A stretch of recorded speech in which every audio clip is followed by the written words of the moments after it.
আসসালামু আলাইকুম এভরিওয়ান।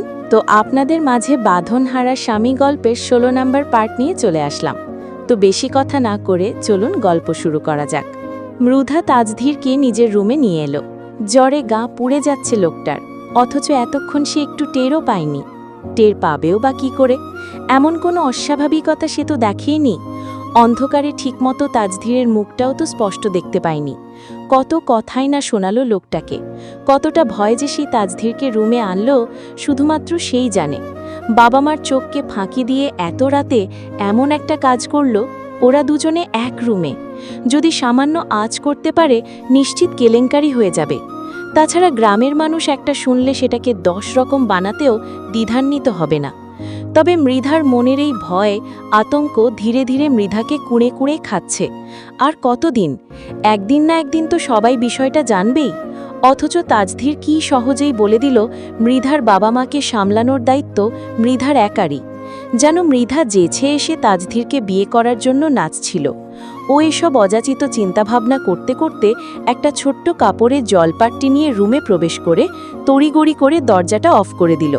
বিছানায় শুয়ে পড়ুন, একটুও নিজের খেয়াল রাখেন না। আমাকে একটু বলতে পারতেন, এতটা কেয়ারলেস হলে চলে? জ্বর নিয়ে ঘুরে বেড়াচ্ছেন। মৃধা কথাটা বললেও তাজধীর আদৌ শুনতে পেল কিনা কে জানে। নেশা কামুক চোখে তাজধীর শার্টের বোতাম খুলতে খুলতে মৃধার দিকে অনবরত এগাতে শুরু করল। এটা দেখে মৃধার সিরিয়াস মুখখানা হঠাৎ করেই ভয়ার্ত রূপে ধারণ করল। বুকের ভেতরে টিপটিপ করা শব্দটা যেন আকাশচুম্বী হয়ে বেরিয়ে এলো গগনতলে। ও নিজেই এখন নিজের হৃৎস্পন্দনের শব্দ শুনতে পাচ্ছে। লোকটার না জ্বর, তাহলে এমন কামুকতা চাহনি নিয়ে তার দিকে এগাচ্ছে কেন? এটা ভেবেই মৃধা পেছাতে লাগল।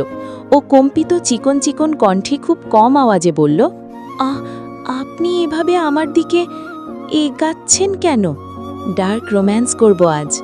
ঘোর লাগা দৃষ্টিতে পুরো শর্টটা খুলে মেঝেতে ছুঁড়ে ফেলে বলে দিল তাজধীর। এই একটিমাত্র বাক্য কর্ণগোচরে পৌঁছতেই মৃধার বুকের উঠানামা বেড়ে গেল সহসা। মৃধা কাঁপিয়ে শুধায়, মানে কী সব বলছেন আপনি? আপনার না জ্বর এসেছে? আপনি কি জ্বরে পাগল হয়ে গেছেন? কি চাচ্ছেনটা কি? তোমাকে চাইছি আজ পুরোপুরি। মৃধা ঢোক গিলতে গিয়েও যেন ফিরে এলো। জ্বরে পাগল হলো নাকি এই লোক? মৃধা তো তাজধীরের উদাম বুকের দিকে তাকাতেই পারছে না। বারবার ঘোর লেগে যাচ্ছে পাহাড়ের মতো উঁচু লোমশ বুকটা দেখে। ও তাজধীরের দিকে তাকাতেই পারল না।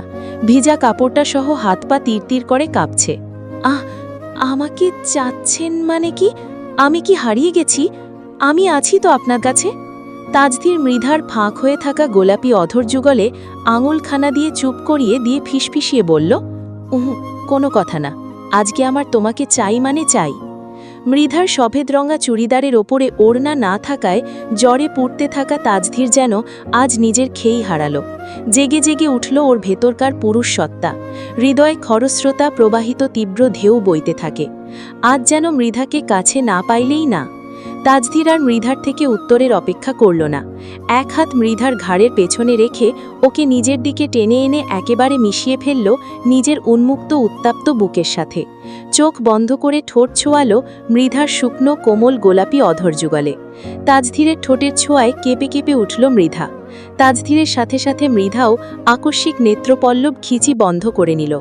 দুহাত দিয়ে খামচে ধরল তাজধীরের পুরুষালী পৃষ্ঠদেশ। ভেতরের দীর্ঘশ্বাস ক্রমান্বয়ে বৃদ্ধি পাচ্ছে মস্তিষ্কের রন্ধে রন্ধে। তাজধীরের হাতের আঁকিবুকি স্পর্শগুলোতে মৃধার এবার কাতকুতু লাগতে শুরু করল। হাত থেকে জলপাট্টিটা পড়ে যেতে যেতেও শক্ত করে ধরে রাখল। খানিক বাদে তাজধীর মৃধার মুখখানাতে নেশালো ঘোর লাগা দৃষ্টিতে পরখ করল। তারপর মৃধাকে হ্যাচকা টানে বিছানায় ফেলে দিল। মৃধা দ্রুত তড়িৎবেগে উঠে বসল। লোকটা নিজের মধ্যে নেই। ভয় জমে গিয়ে কম্পিত ভয়ার্ত কণ্ঠে শুধায়, আপনার জ্বর এসেছে? কিসের জ্বর? আমি কোনো জ্বরটরের ধারধারি না। আমি আপনার মাথায় জলপাট্টি দিচ্ছি। কথাটা বলে এক আকাশ পরিমাণ আকুতি ভরা চাহনিতে তাজধীরের পানে চাইল। মৃধার এমন নেত্রপল্লবের নেশাক্ত বিষাক্ত চাহনি দেখে তাজধীরের মাঝে তৈরি হওয়া অদম্য সুপ্ত পুরুষালী চাহিদাগুলো মুহূর্তেই হারিয়ে গেল। ও মৃধার উড়ুতে মাথা দিয়ে মৃধার হাতটা নিজের আয়ত্তে নিয়ে মাথায় রেখে নিচু কণ্ঠে বলল, মাথায় হাত বুলিয়ে দাও, অনেক রাত ঘুম হয়নি, এজন্য জ্বর এসেছে। ব্যাপার না, তুমি হাত বুলালে এই জ্বর আসবে না। মৃধার বুকের ভেতরে ধকপক করে উঠল তাজধীরের এহেন কথায়। এভাবেই কেউ আবদার করে? তবে মৃধা তৎক্ষণাৎ তাজধীরের চুলে হাত বুলাতে বুলাতে রিনরিনে আওয়াজে বলল, আমু মনে হয় অনেক অনেক ঘুমোতে পেরেছি। তো তাহলে আমাকে ছেড়ে আসার সাহস ফেলে কিভাবে? এতই যেহেতু ঘুমোতে পারোনি, তাহলে চলে আসার আগে একবার ভাবলে না কেন? আমি কি করব বলুন? আব্বু যে নিয়ে আসলো, আমি তো ভয় পাচ্ছিলাম আপনি না আবার কোনো ঝামেলা করেন, এজন্য আপনাকে বলার সাহস করিনি। খুব ভালো করেছো তো। খেয়ে না খেয়ে নিজেকে একেবারে শুকিয়ে ফেলেছ। এখন আমি আদর করব কিসে? আপনিও সিগারেট খেয়ে খেয়ে ঠোঁট কালো করে ফেলেছেন, তাতে তোমার কি? পালজা প্রশ্নটা করতেই মৃধা থতমত খেয়ে বলল, আমার জিনিস না। জ্বরের ঘোরেও তাজধীরের ঠোঁট বেঁকে এলো বাঁকা হাসিতে। ও মৃধাকে আরও খেপাতে তৎক্ষণাৎ বলল, কোনটা তোমার জিনিস? দেখি একটু, তোমার জিনিসটাই আদর করে দাও তো। Do you want to kiss me? আপনি জ্বরের মধ্যেও আমার সাথে নাটক করছেন? তুমি আমার নায়িকা তো, তোমার সাথে নাটক করা যায়। তো তো কি? হঠাৎ কিছু একটা মনে পড়তেই চট করে বলল, একটা কথা জিজ্ঞাসা করার ছিল আপনাকে। করো। আপনি আমাকে তুই করে বলেন কেন প্রায় সময়? রাগ কন্ট্রোল করতে পারি না। এত রাগ কেন আপনার? আমি এখনো আপনাকে ঠিক বুঝতে পারি না। এক এক সময় এক এক রকম কথা বলেন যে আমি আপনাকে বুঝতে চেয়েও বুঝতে পারি না। আমাকে আপন ভাবো তো। আপনাকে আজকাল ভীষণ কাছের মনে হয়, আপনাকে ছাড়া কিছু ভাবতে পারি না। তাজধীর মৃধার কোমল পেটের মাথা ঠেকিয়ে ঘনিষ্ঠ হয়ে চোখ বুজে মোহনীয় কণ্ঠে বলল, আরও আপন ভাবতে হবে। যতটা ভাবলে দু আত্মা এক হবে।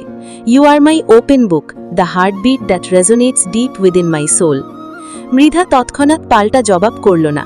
নিজের কোমল দুহাত দ্বারা তাজধীরের চুলগুলো হালকা চাপে টানতে শুরু করল। তাজধী ভালো লাগায় আবেশে চোখ বুজে ফেলল। ঘাড় বেঁকে মৃধার পেটে মুখ ডুবিয়ে রাখল, চোখ বড় বড় করে তাকিয়ে রইল তাজধীরের আবেশে বুজে রাখা চোখ দুটোর দিকে।